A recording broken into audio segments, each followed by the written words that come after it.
శుక్రవారం మెదక్ జిల్లా కేంద్రంలోని పోస్టాఫీస్ వద్ద అంబేద్కర్ చౌరస్తాలో జిల్లా పార్టీ అధ్యక్షురాలు మాజీ ఎమ్మెల్యే పద్మా దేవేందర్ రెడ్డి, నర్సాపూర్ ఎమ్మెల్యే సునీతా లక్ష్మారెడ్డి, మాజీ ఎమ్మెల్యే శశిధర్ రెడ్డి, మాజీ మున్సిపల్ చైర్మన్లు బట్టి జయపతి, మల్లికార్జున్ గౌడ్, నాయకులు తిరుపతి రెడ్డి, మాజీ మార్కెట్ కమిటీ చైర్మన్ కృష్ణారెడ్డి, పట్టణ party convener Anjaneyulu BRS party శ్రేణులతో కలిసి దీక్షా దివస్ ను ఘనంగా నిర్వహించారు. ముందుగా అంబేద్కర్ చౌరస్తాలో తెలంగాణ తల్లి చిత్రపటానికి, అమరవీరుల స్తూపానికి ఘనంగా నివాళులర్పించారు. అనంతరం మాజీ ముఖ్యమంత్రి కేసీఆర్ గారి చిత్రపటానికి పాలాభిషేకం చేశారు. దీక్షా దివస్ వద్ద ఉద్యమం సమయంలో చేసిన పోరాటాల చిత్రపటాల గ్యాలరీని ప్రదర్శించి ఫోటోలను వీక్షించారు. ఈ సందర్భంగా పద్మా దేవేందర్ రెడ్డి మాట్లాడుతూ తెలంగాణ ప్రత్యేక రాష్ట్రంగా ఏర్పాటు చేయాలని ఉద్యమ నాయకుడు కేసీఆర్ ప్రాణాలకు తెగించి కొట్లాడారని, కేసీఆర్ గారి దీక్షతో తెలంగాణ రాష్ట్రం సాధ్యమేదన్నారు. నర్సాపూర్ ఎమ్మెల్యే సునీతా లక్ష్మారెడ్డి మాట్లాడుతూ నాడు కేసీఆర్ చావు నోటో తలపెట్టి తెలంగాణ సాధన కోసం ప్రాణ త్యాగానికి తెగించిన సందర్భాన్ని తెలంగాణ గడ్డ ఎన్నటికీ మర్చిపోలేదని తెలిపారు.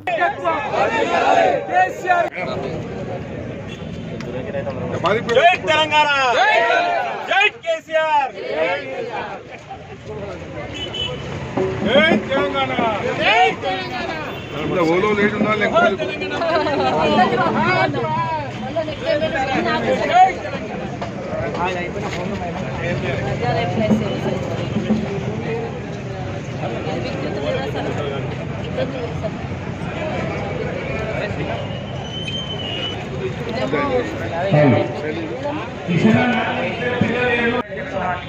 నిజంగా ఇది చరిత్రలో సువర్ణాక్షరంతో లిఖించబడినటువంటి మరి మనకు మరి మన తెలంగాణ ఉద్యమానికి ఊపిరి పోసినటువంటి రోజు ఈ నవంబర్ 29 అని చెప్పేసి మనం గుర్తు చేసుకోవాల్సినటువంటి అవసరం ఉంది. కాబట్టి ఈ రోజు మన కేటీఆర్ గారి వర్కింగ్ ప్రెసిడెంట్ గారి ఆదేశానుసారం ఈ కార్యక్రమాన్ని మన మెదక్లో నిర్వహించుకోవడం జరుగుతుంది.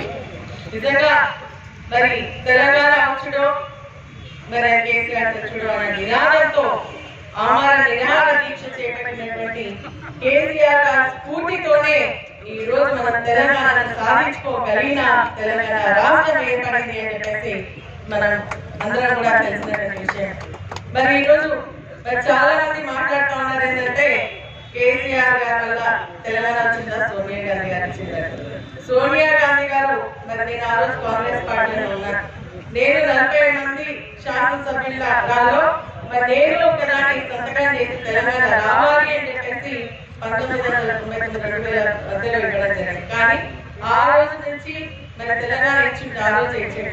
కానీ కేసీఆర్ గారి దీక్ష ఉద్యమం ద్వారానే ఈ రోజు మన తెలంగాణ సాధిస్తున్నామని. కానీ ఆ రోజు కూడా కాంగ్రెస్ పార్టీలో ఉన్న తెలంగాణ ఉద్యమం ఎక్కడ జరిగినా ఇండైరెక్ట్ గా ఉల్టా పక్షిగా మా వంతు సహకారం మేము అందించడం జరిగింది అని కూడా అందుకే నేను మాట్లాడుతూ తెలంగాణ ఉద్యమం విషయంలో, ఆ తెలంగాణ తీర్మానం విషయంలో మాట్లాడుతున్నా. సంవత్సరాలుగా భుజాన కారుతో జెండాను మోస్తూ ఈ తెలంగాణ రాష్ట్ర సాధనలో కేసీఆర్ వెంట అడుగులో అడుగు వేస్తూ ఈ తెలంగాణ రాష్ట్ర సాధనకై ముందుకు వచ్చినటువంటి మనం అందరం కూడా మీకందరూ కూడా కృతజ్ఞతలు. ఈరోజు ప్రధానమైనటువంటి విషయం ఏంటంటే సరిగ్గా నేటికి 15 సంవత్సరాల క్రితం తెలంగాణ తెచ్చుడో కేసీఆర్ సచ్చుడో ఈ నినాదం ప్రపంచవ్యాప్తంగా అనేక విద్యార్థి ఉద్యమాలు జరిగినాయి. ఎక్కడ కూడా ఎవరు కూడా ఏ నాయకుడు కూడా ఇంత పెద్ద స్లోగన్ ఇవ్వలే.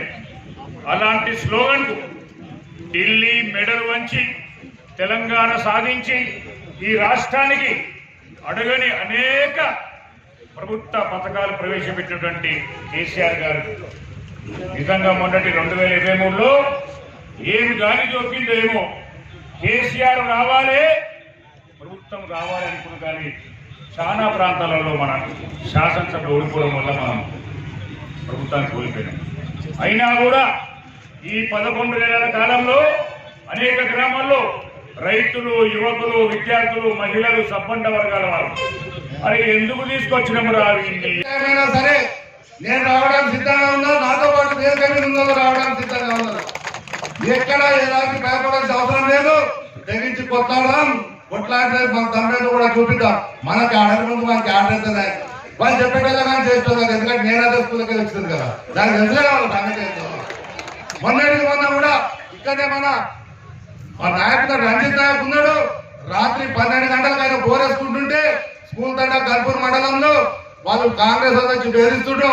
ఆర్ఐ వచ్చిండు, పోలీసు వాళ్ళు వచ్చిరంటే నేను ఫోన్లో బెదిరించి మీరు అక్కడికి పోతారాపోరని చెప్పారు. రాత్రి కూడా రియాక్ట్ అయినా. ఇక్కడే ఆయన నాయకుడు ఉన్నాడు. కాబట్టి ఎవరైతే పడద్దు. రాబోయే రోజులలో మళ్ళీ మన సారే సీఎం అవుతాడు. మనం అందరం మళ్ళీ మంచి పొజిషన్లో ఉంటాం. అప్పటి వరకు కలిసికట్టుగా ఉందామని చెప్పి తెలియజేసుకుంటూ నాకు ఈ అవకాశం ఇచ్చిన పెద్దలందరికీ మరిన్ని అప్డేట్స్ కోసం మా ఛానల్ని సబ్స్క్రైబ్ చేయండి.